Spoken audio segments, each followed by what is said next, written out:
Metabolismo de carbohidratos. Cuando los carbohidratos entran en el cuerpo humano, éste los procesa desdoblándolos en glucosa para obtener energía. A este proceso se le llama glucólisis. La glucólisis hace referencia de una serie de reacciones químicas que suceden en el citoplasma. Comienza con una molécula de glucosa, la cual tiene 6 carbonos. Esta reacciona con 2 moléculas de ATP, los cuales se liberan en forma de ADP, y se agregan 2 fosfatos a la molécula de la glucosa. Para entonces la molécula se va a llamar fructosa 1,6-bifosfato. Todo esto sucede por medio de las enzimas reguladoras hexoquinasa y fosfofructoquinasa, respectivamente. Esta molécula se divide en dos, para formar 2-gliceraldehído 3-fosfato, la cual reacciona con una molécula portadora de electrones llamada NAD y se libera como NADH. Asimismo, se agrega un nuevo fosfato. Esta molécula altamente energetizada necesita liberar su energía, reaccionando con una molécula de ADP, convirtiéndola en ATP, cediéndole su primer fosfato. De igual manera, su segundo fosfato con otra molécula de ADP, convirtiéndola nuevamente en ATP, dando como resultado piruvato. Como resultado final se obtienen 2 CO2, 3 NADH, un FADH2, una coenzima A, un GTP y 3 hidrógenos. Conversión de piruvato a acetilcoenzima A. Comienza con una molécula de piruvato, la cual reacciona con una coenzima A y libera su último carbono en forma de CO2, mediada por una molécula de NADH, formando acetilcoenzima A, que es la entrada al ciclo de Krebs. Esta vía es regulada por la enzima piruvato deshidrogenasa. Ciclo de Krebs. Inicia con una molécula de acetilcoenzima A y se condensa con el oxalacetato del anterior ciclo, para formar el citrato. Esta molécula sufre una deshidratación e hidratación y pierde 2 carbonos que se liberan en forma de CO2, obteniendo 2 moléculas de NADH. Después la molécula pierde la coenzima A y forma ATP. Para entonces se forma la molécula de succinato. Esta molécula sufre una deshidrogenación mediada por un FAD, formando FADH.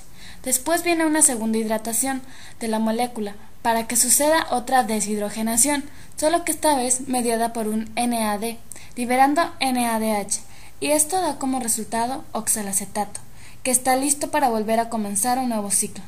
Estas reacciones están reguladas por las enzimas citrato sintasa, isocitrato deshidrogenasa y alfa-cetoglutarato deshidrogenasa, respectivamente. Como resultado final se obtienen 2 CO2, 3 NADH, un FADH2, una coenzima A, un GTP y 3 hidrógenos. La cadena de transporte electrónico es un conjunto de transportadores electrónicos en la membrana interna de la mitocondria. Este utiliza la energía libre disponible de la oxidación de NADH y FADH2 para generar un gradiente de protones. La cadena de electrones de estas coenzimas reducidas se lo cede el oxígeno para formar agua. Los componentes son proteicos. Hay 4 complejos, 2 moléculas de ubiquinona y un citocromo C. El complejo 1, también llamado NADH deshidrogenasa, tiene grupos prostéticos que son el FMN y centros hierro-azufre. En este complejo el NADH cede sus electrones a la ubiquinona, también llamado coenzima Q. El complejo 2, succinato deshidrogenasa, consta principalmente de la coenzima succinato deshidrogenasa y 2 proteínas hierro-azufre. Este complejo participa en la transferencia de electrones desde el succinato hasta la ubiquinona, por medio del FADH. El complejo 3, también llamado citocromo BC1, la función de este complejo es transferir los electrones desde la ubiquinona hasta el citocromo C. El complejo 4 es la citocromo oxidasa. Este complejo cataliza la reducción de 4 electrones de oxígeno para formar agua. Fosforilación oxidativa. La fosforilación oxidativa es el proceso por el que la energía generada por el transporte electrónico se conserva mediante la fosforilación de ADP para dar ATP.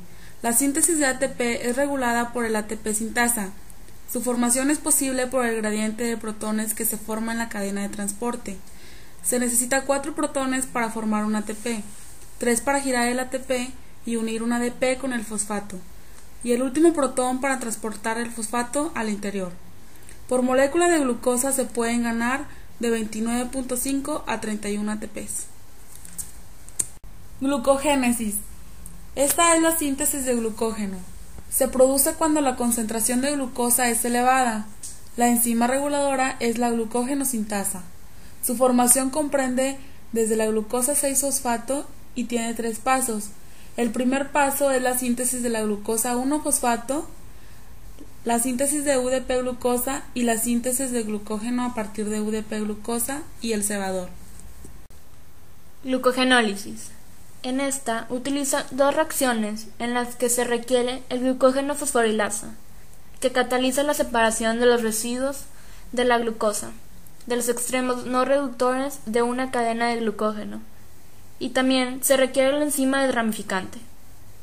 El metabolismo del glucógeno está regulado por la acción de 3 hormonas: el glucagón, la insulina y la adrenalina. Ruta de los pentosos fosfato.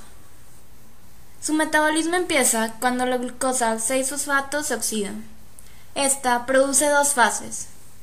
En la fase oxidativa se forman 2 moléculas de NADPH al convertirse la glucosa 6-fosfato en ribosa 5-fosfato. En la fase no oxidativa se sintetiza ribosa 5-fosfato y otros azúcares. Cuando las células necesitan más NADPH que ribosa 5-fosfato, un componente de los nucleótidos y los ácidos nucleicos, entonces los metabolitos de la fase no oxidativa se convierten en intermediarios glucolíticos. Metabolismo de otros azúcares. Varios azúcares diferentes de la glucosa son importantes en los vertebrados. Los más notables son la fructosa, la lactosa y la manosa. Estas moléculas se encuentran más frecuentemente en los oligosacáridos y polisacáridos. Metabolismo de la fructosa. La fructosa puede entrar en la ruta glucolítica por 2 caminos. En el hígado, la fructosa se convierte en fructosa 1-fosfato por la fructoquinasa. Después se convierte en dihidroxicetona fosfato y gliceraldehído 3-fosfato por la fructosa 1-fosfato aldolasa. Después, la dihidroxicetona fosfato se convierte en gliceraldehído 3-fosfato por la triosa fosfato isomerasa. En el músculo y el tejido adiposo, la fructosa se convierte en el intermediario glucolítico fructosa 6-fosfato por la hexoquinasa. Metabolismo de la galactosa. Esta ruta empieza con varias reacciones. Primero, la galactosa se convierte en galactosa 1-fosfato por la galactoquinasa. Luego, la galactosa 1-fosfato se transforma en UDP-galactosa y esto se utiliza directamente en la síntesis de glucógeno. Metabolismo de la manosa. La manosa se encuentra en glucoproteínas.